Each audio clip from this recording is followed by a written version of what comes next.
Hello, welcome to another Serbian language lesson, lesson 2. Today we'll learn about verb to be in Serbian language.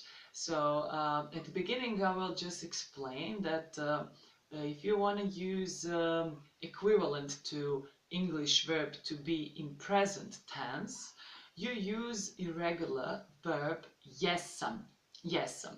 Verb jesam has only present tense. So once you learn it today, you finish with this verb.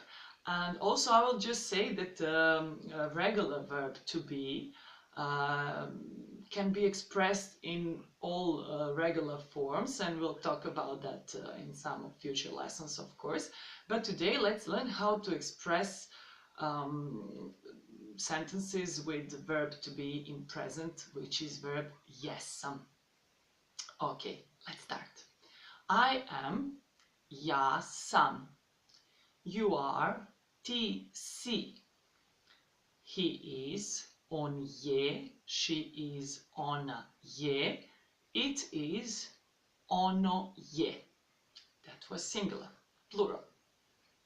We are, mi smo.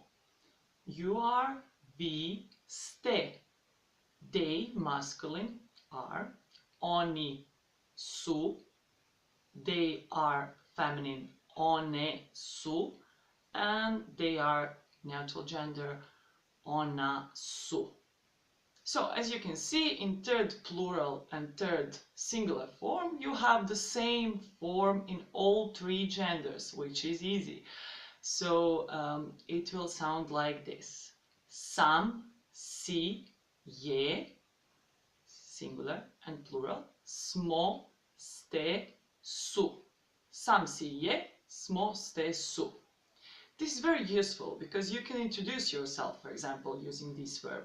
You can say, ja sam Natasha, or you are my brother, ti si moj brat. Okay, once we know this, it will be much easier to continue to learn some expressions and sentences.